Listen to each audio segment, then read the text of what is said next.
Hi, good morning. I'm April Jade Miralles, and today I will be going to demonstrate hand washing, donning and doffing, sanitization, disinfection, and wrapping of instrument before putting it into an autoclave. So for hand washing, make sure that you remove all your jewelries. We will now turn on the tap to warm water and then wash our hands. Then get enough soap to cover the surfaces of the hands. Then rub the soap over the palms, the back of the hands, the wrist, spaces between the fingers,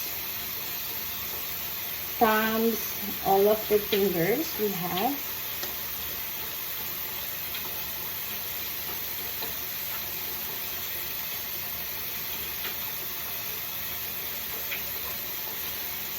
And this will take 15 to 30 seconds. Now, we will rinse our hands, fingers, wrist under warm running water.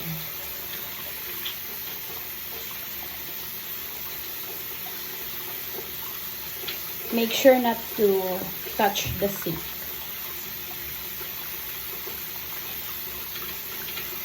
So let's get a tissue,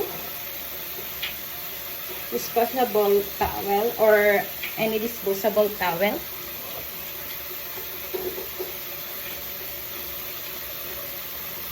Then get tissue to turn off the faucet. That's it for hand washing. For our PPE during sanitization, we need to have a gown, a face shield or goggles, a mask, and a pair of gloves. I will be demonstrating donning and doffing. So first, I will grab my gown. Make sure not to touch the front side because that is sterile.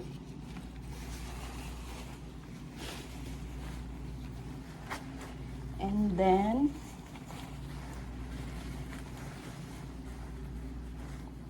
I will tie it.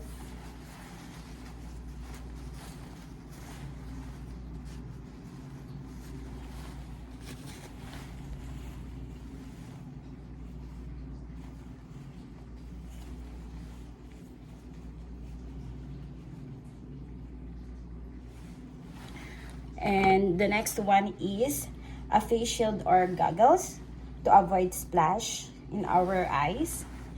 And next is mask. Get the strings and attach it to your ears, and make sure not to touch the front. And the last thing is the gloves. So first we need to get the gloves, the inside of the gloves, and do not touch the outside because that is a sterile one. So slide it into your wrist. Then for the second one, you can touch now the outside because you're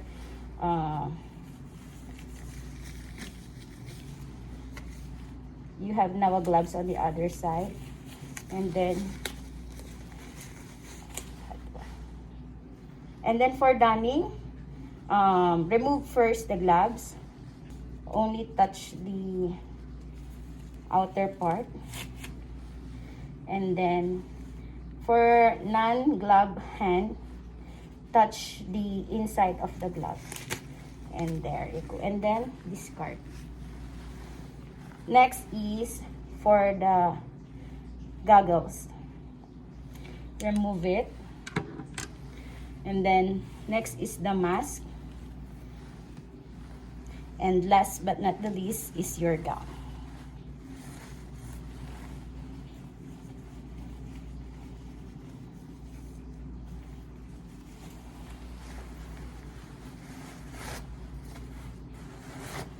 Then discard.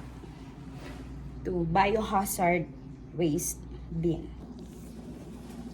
Okay, after hand washing, we will now do sanitization of instruments. So, before anything else, we need to put the proper PPE, the gown, gloves, mask, and face shield or goggles.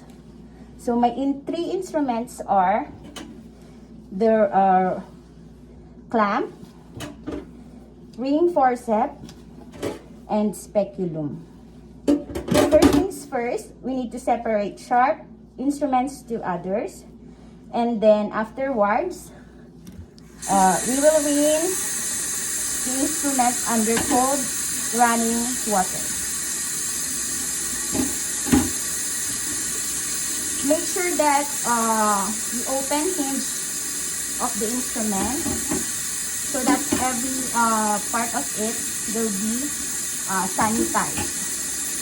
And then using a disposable brush, let us scrub all the grooves, crevices, and serrations.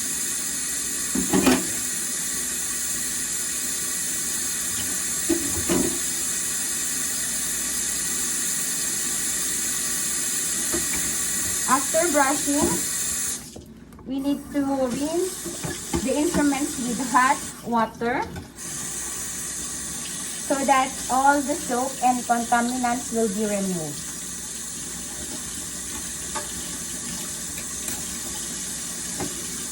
After which, we will need to towel dry all instruments. So get a towel,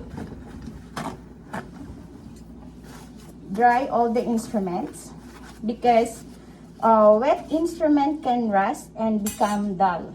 So it should be dried.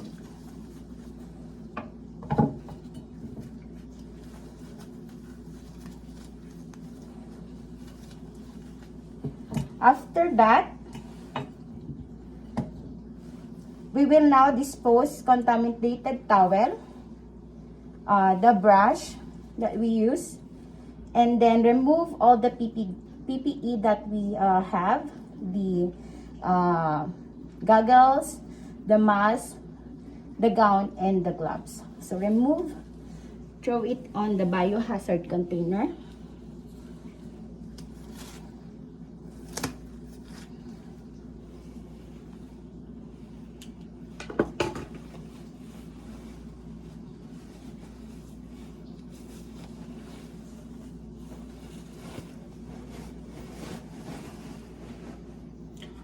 And last but not the least, don't forget to hand wash again your hands. That's it for sanitization.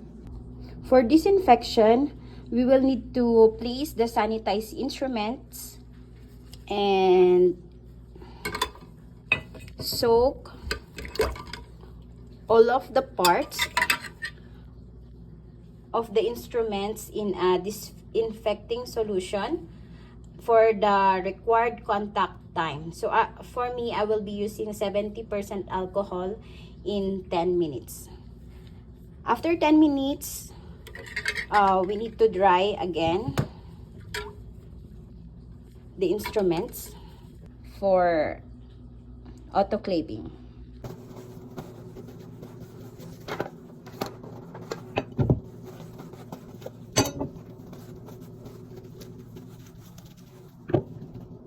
Keep it dry. For autoclaving, we can use a pouch, self-sealing pouch, or a wrap.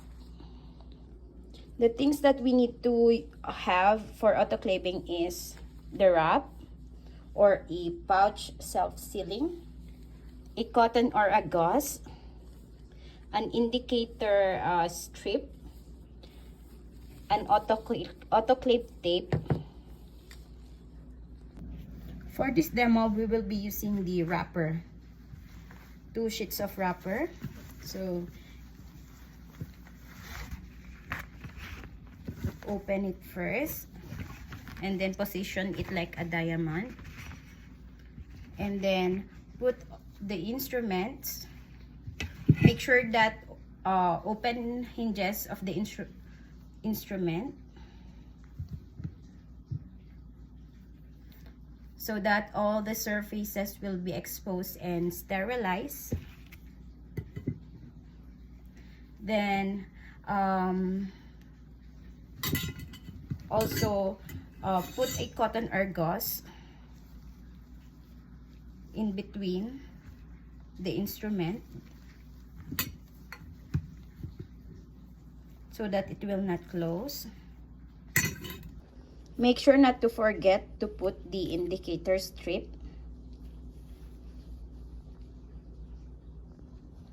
To ease opening, we need to fold it like this, all of the sides.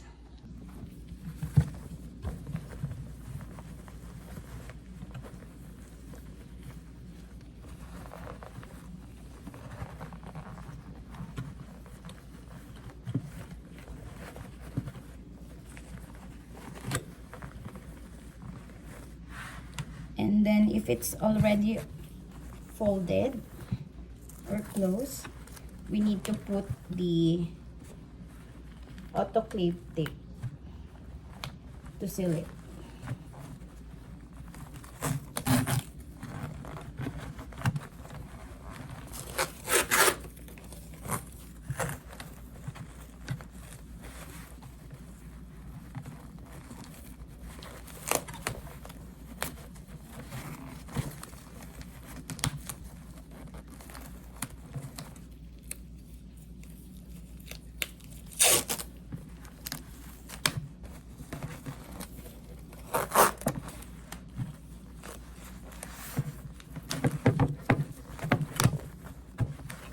Make sure that it's not too tight to allow the air inside. Also, by the way, the autoclave tape, it will develop a black stripes afterwards. This means that it meets the minimum temperature. After wrapping, we need to put or write down what instrument is this or what kind of instruments, the date today, and also our initials. So for this, it's a vaginal pack. The date today, January 28, 2023, and my initials is AM. That's it. The last step is we will now put it into the autoclave. Okay, for 121 degrees Celsius, we will autoclave it for 30 minutes. And for 132 degrees Celsius, it should be autoclaved for 4 minutes. Thank you for watching.